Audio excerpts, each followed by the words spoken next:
Renungan Harian Katolik, Selasa, 28 Juni 2022. Peringatan Tuhan, jangan terus-menerus melakukan kesalahan yang sama. Tuhan telah memberi perintah, tidakkah kita percaya selamat sampai tujuan?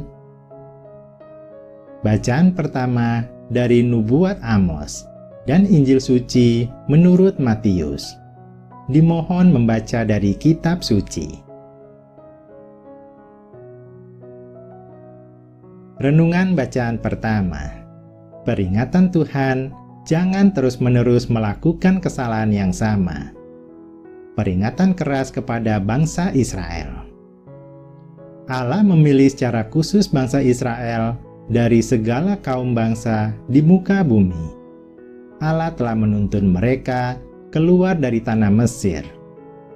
Walau demikian, bangsa itu ingkar lagi terhadap perjanjian Allah dengan nenek moyang mereka.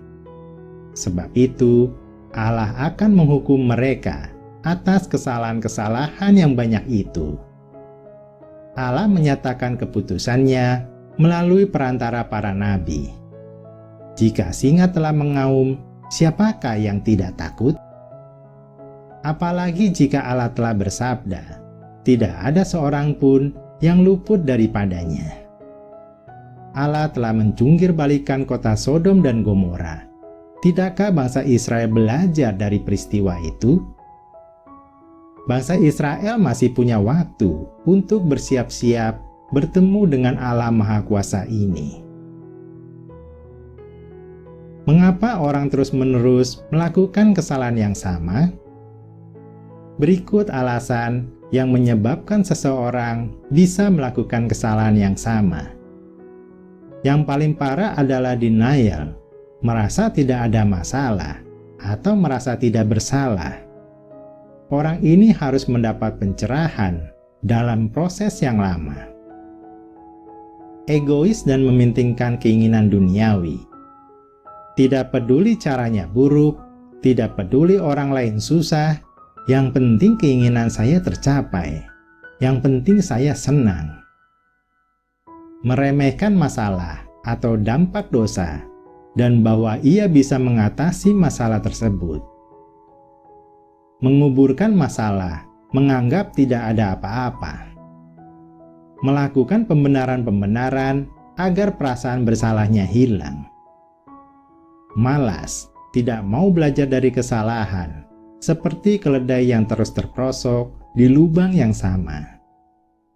Terkena jerat dosa. Setelah merasakan nikmat dosa, dia akan ketergantungan atau kecanduan yang sangat sulit untuk melepaskannya. Masih diberi waktu. Seberapa sering kita bersikap seperti bangsa Israel ini? Kita melakukan sebuah dosa atau hal buruk, kemudian meminta maaf, namun diulangi lagi dosa itu.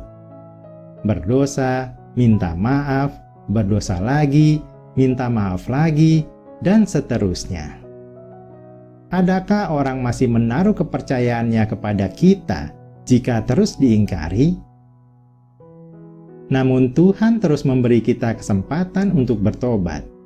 Buktinya, kita masih diberi nafas sampai hari ini. Peringatan-peringatan sudah kita terima jika kita jeli menangkapnya. Akankah kita terus mengabaikannya? Marilah kita bertobat sekarang juga. Jangan mengulangi kesalahan yang sama. Jangan terpuruk dari kesalahan itu, namun belajarlah dari kesalahan untuk membentuk pribadi kita menjadi lebih baik lagi ke depannya. Janganlah sia-siakan waktu yang diberikan Tuhan. Renungan bacaan Injil. Tuhan telah memberi perintah. Tidakkah kita percaya selamat sampai tujuan? Peristiwa Tuhan Yesus menenangkan angin ribut.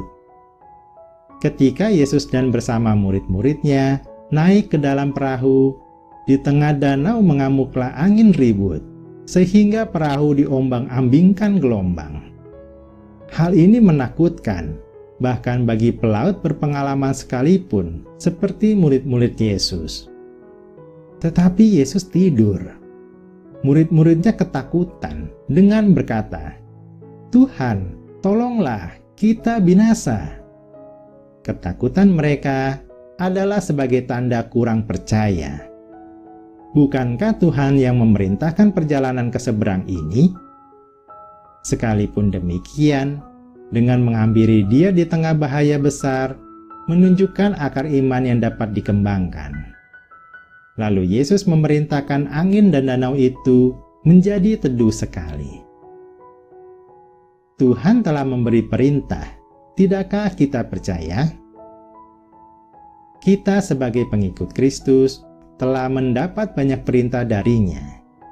Tuhan telah memberi perintah, lalu kita berusaha menjalankannya dengan baik.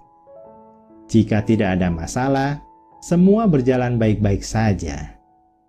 Namun kadangkala kita mendapat rintangan yang besar, yang menyebalkan dan menakutkan. Sebagai contoh, kita diberi perintah untuk selalu mengasihi sesama seperti mengasihi diri sendiri. Adalah mudah dan baik-baik saja ketika kita mengasihi tetangga atau teman-teman kita yang baik hati. Namun kadang tiba saatnya kita bertemu tetangga atau orang lain yang egois, yang mau menang sendiri, sehingga merugikan banyak orang, termasuk diri kita. Kerugian itu begitu besar. Apakah kita merasa Tuhan tidur dan tidak melihat permasalahan kita? Apakah kita lalu mengambil sikap menyerang orang itu agar kerugian terhindari? Atau kita tetap mengikuti perintah Tuhan, mengasihi sesama, bahkan orang yang memusuhi kita?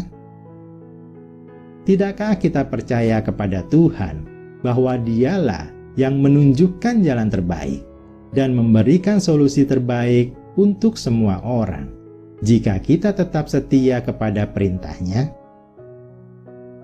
Pengalaman para murid Yesus ini mengajarkan kepada kita untuk selalu percaya dan taat kepada Tuhan, apapun masalah menghadang di jalan. Bersama Tuhan, kita pasti selamat sampai tujuan. Marilah kita berdoa. Ya Tuhan, kami mau bertobat dari kesalahan, belajar darinya untuk membentuk pribadi yang lebih baik, dan berjanji tidak akan mengulanginya lagi. Terima kasih ya Tuhan, Engkau masih memberi kami waktu dan kesempatan. Kami mau selalu setia kepada perintah-Mu dan percaya sepenuhnya kepadamu.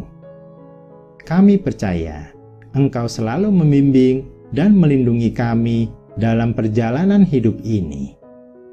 Hanya bersama-Mu kami selamat sampai tujuan. Amin.